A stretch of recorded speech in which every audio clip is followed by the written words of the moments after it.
And this 10-year-old kid asked me a question. He said, Guru Ma, when I sit to do my mantra, why does my mind think about the school at that time?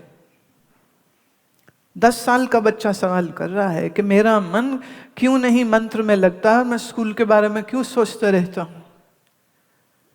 जिस 10 साल के बच्चे को अब ये समझ लग गई है कि बैठ करके प्रार्थना करनी है, बैठ करके ध्यान करना है, बैठ करके प्राणायाम करना है, और संडे जब उसकी छुट्टी होती है और सैटरडे जब उसकी छुट्टी होती है तो ये बच्चे योग निद्रा करते हैं।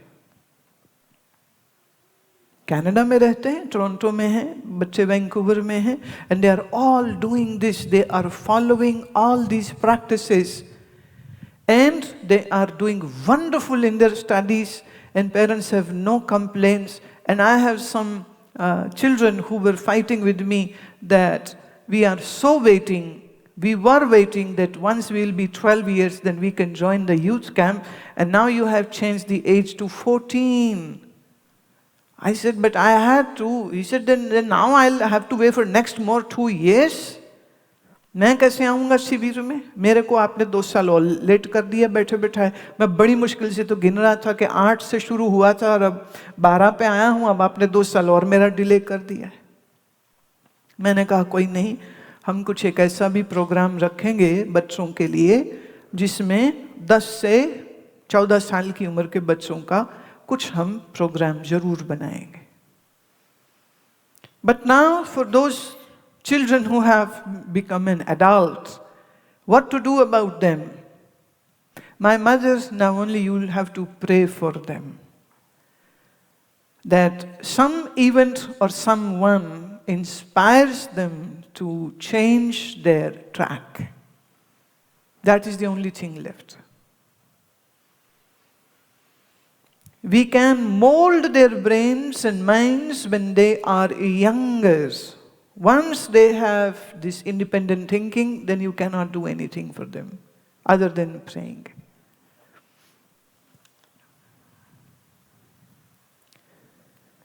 Question is, how should an individual deal with hardships in life and still maintain their peace of mind? I would say, let's reverse this whole question and make it an answer. I'll read the question again and you just watch how we will twist it, and this question will become an answer. Question is, how should an individual deal with hardships in life and still maintain their peace of mind? I'm now reversing it. By maintaining the peace of mind, the individual can deal with the hardships of life. हर ताले की चाबी होती है प्यारे, ताला बाद में बनता है, चाबी पहले बनती है। सवाल बाद में खड़ा होता है, जवाब पहले होता है। हम कहते हैं जिंदगी की मुश्किलें हम कैसे झेलें और मन की शांति कैसे बना के रखें। मैं कहती हूँ तुम सिर्फ मन की शांति बना के रखो, मुश्किलें तो महसूस भी नहीं होंगी। ऐसे समझो, एक बार मैं बॉम्बे में थी तो मैंने कहा भाई यहाँ की लोकल ट्रेन बड़ी फेमस है, मैं लोकल ट्रेन में सफ़र करना चाहती हूँ। बोले ना ना ना ना आप नहीं जा सकते। मैं क्यों? कह रहे इतनी भीड़ होती वहाँ।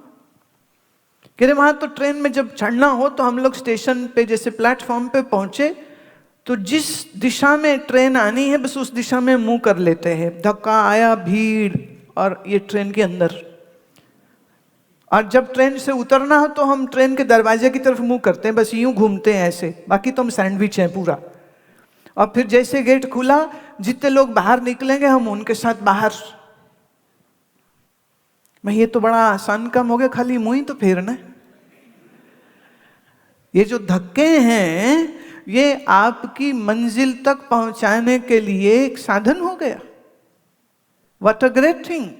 ऐसे ही मैं कहती हूँ जब जिंदगी धक्का दे तो थोड़ा मुंह ईश्वर की तरफ कर लो, वही धक्का तुम्हें और अच्छा फायदेमंद हो जाएगा। फॉर एग्जाम्पल, एक की नौकरी चली गई। नौकरी गई तो उसने हमें ईमेल किया कि मेरी नौकरी तो चली गई, अगली पता नहीं कब मिलेगी, मैं क्या करूं। मैंने कहा तो 2 महीने के लिए आश्रम आ जाओ, यहाँ कुछ सेवा करो, सीखो, आसन सीखो, प्राणायाम करो और कुछ सेवा करो, टाइम है तेरे पास सब। तो वो आ गए। बड़ा आनंद किया उन्होंने, खूब मस्ती करी, because that is what we do in ashram. We grow our vegetables, we have farms, we grow our own vegetables, and we have our own wheat and rice crops which we are growing, and we have lot of gardens so grass to mow, flowers to sow the seeds and to do the pruning, and then the food is cooked and the food is to be served, and it's such a great pleasure to serve everybody, serve everybody. सबको खिलाओ, पकाओ, खिलाओ, आसन सीखो, प्राणायाम करो, सुबह शाम ध्यान करो, बीच में एक समय योग निद्रा करो। तो 2 महीने निकल गए। तीसरे महीने एक उनको आ गया कि आपकी जॉब हो गई है। मुझे कहते हैं मुझे मेरी जॉब तो लग गई, अब क्या करूं मैं, अब जाके काम करो। अब देखो, जॉब चली गई, बैठ के रो सकते थे, दुखी हो सकते थे, पर उन्होंने दूसरा तरीका अपनाया। उन्होंने उस टाइम को उपयोग में लाया और साधना में उसको लगा दिया।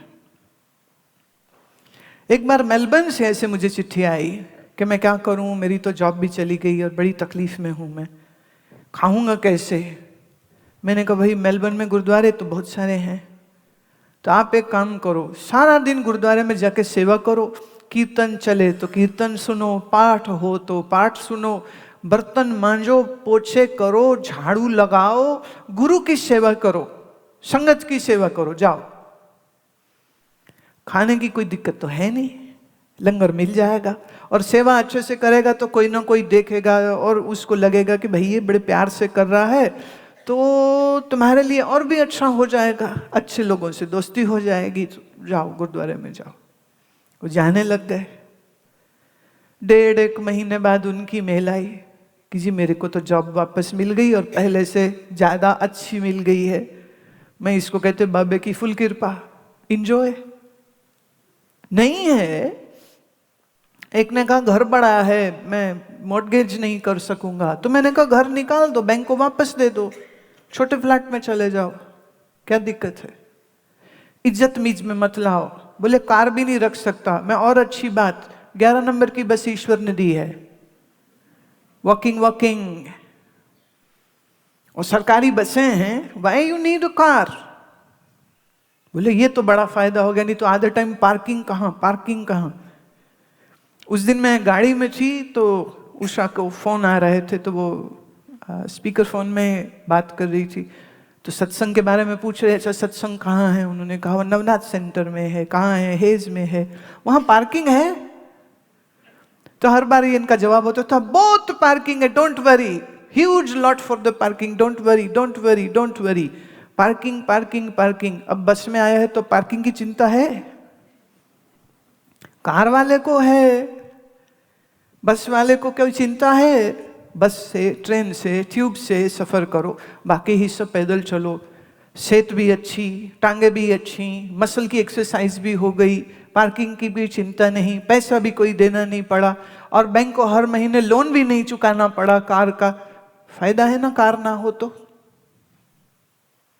Learn to see things in this light, then nothing can bother you.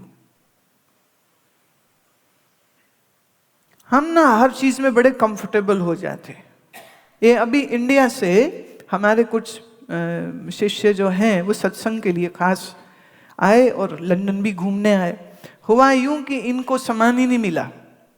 Airlines में होता है ना अक्सर, सामान नहीं मिला, तो 2 दिन बिना सामान के थे। कहते एक अच्छा एक्सपीरियंस हुआ, अब समझ लगी कि साधु एक ही जोड़ी में कैसे जी जाते। मैं तू ये मत बोलो कि एक ही जोड़ी में जिए, क्योंकि तुमने तो अपने क्रेडिट कार्ड इस्तेमाल किए और शॉपिंग करके नया सामान खरीद लिया। You got a chance to do new shopping, so no complaints at all. आए थे पुराने घिसे कपड़ों में, जाओगे वापस नए नए कपड़ों में, तो अच्छी बात ही तो हुई ना। कईयों को रोने की आदत है, उनका कुछ नहीं हो सकता, तो थोड़ा रोने की आदत को छोड़ दो। रोना नहीं है। एक बार एक महिला मुझे मिली, मुझे मिलते ही रोने लग गई। मैं कहे, हे भगवान, मैंने क्या कर दिया? तो पूछना पड़ा, क्यों रो रही हो? हाय, आप कितने सालों बाद मुझे मिले हो। तो मैं, इसमें कौन सी रोने वाली बात? भंगड़ा पा, लुडियां पा, गरबा कर, नाच, खुश हो, इसमें भी क्यों रो रही है? पर आदत पड़ गई है रोने की। तुमने देखा तुम्हारे घरों में जब कोई शादी का, बर्थडे का, कोई अच्छा फंक्शन हो रहा हो, तब भी कोई ना कोई रिश्तेदार ऐसा होगा जो रोने लग जाएगा। उससे पूछो क्यों रो रहे हो, तो कोई चाची, मामी, मासी कोई याद आ जाएगी। हाय, वो जिंदा होते उनको कितना अच्छा। अरे जो मर गए मरे रहने दो उनको भाई, जो जिंदा हो, तुम यहां हो, you better enjoy. Why are you cribbing about those who have died, who are not even present in their body? थोड़ा रोने की आदत को ठीक करिए। ऐसी कोई मुश्किल होती नहीं है, पर हम मुश्किलें बना लेते हैं, अपनी सोच से मुश्किलें खड़ी कर लेते हैं और फिर बैठ के रोते हैं, फिर हम बैठ के रोते हैं। थोड़ा रोना छोड़ दो। जो हो रहा है, आज एक मंत्र ले जाओ। मैं चेला नहीं बना रही हूं इस मंत्र से, ये जिंदगी का मंत्र है। और मंत्र ये है, अच्छा होगा रिपीट करो मेरे पीछे, ओके? जो हो रहा है अच्छा हो रहा है।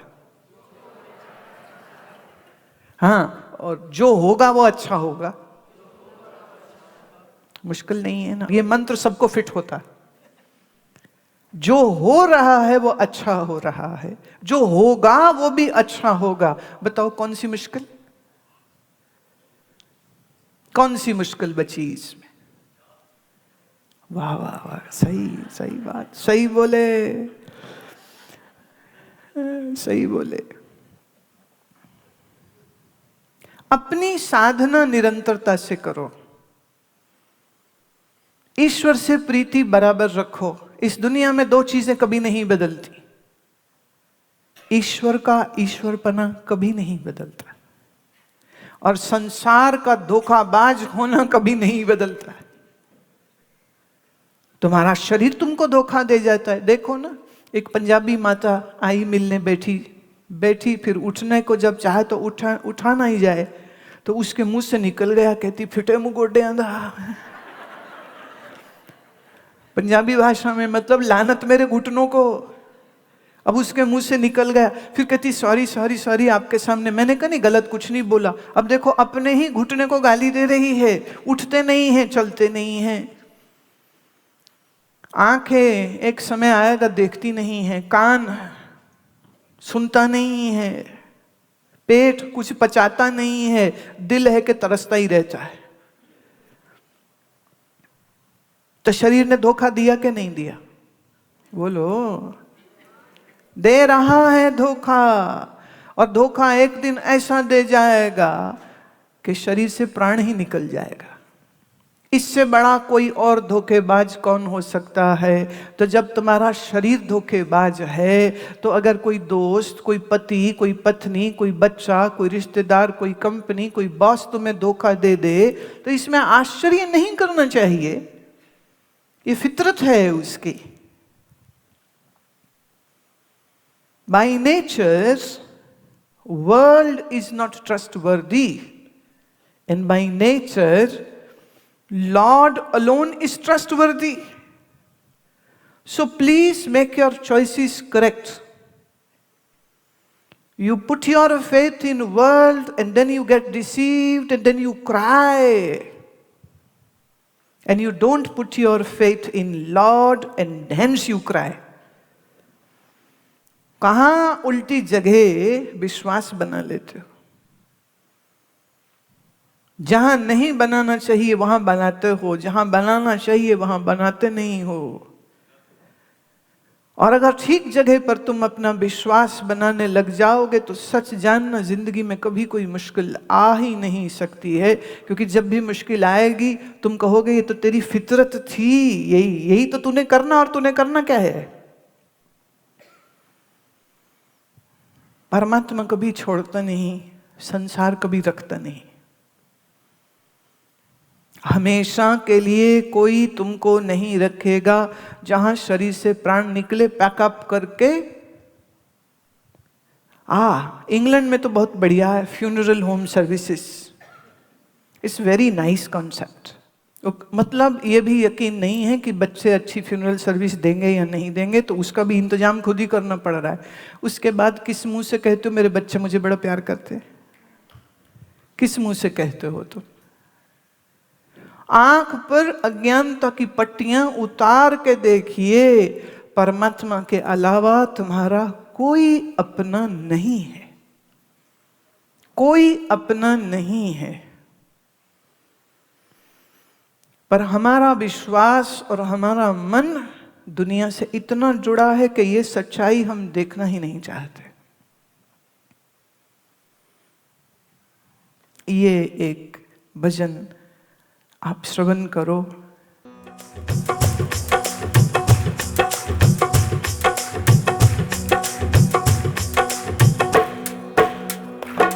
मेरा रूठे ना जी मोहन प्यारा, चाहे सारा जग रूठे। मेरा रूठे ना जी मोहन प्यारा, चाहे सारा जग रूठे। ओ चाहे सारा जग रूठे, चाहे सारा जग रूठे, चाहे सारा जग रूठे, चाहे सारा जग रूठे। मेरा रूठे ना जी मोहन प्यारा, चाहे सारा जग रूठे। मेरा रूठे ना जी मोहन प्यारा, चाहे सारा जग रूठे।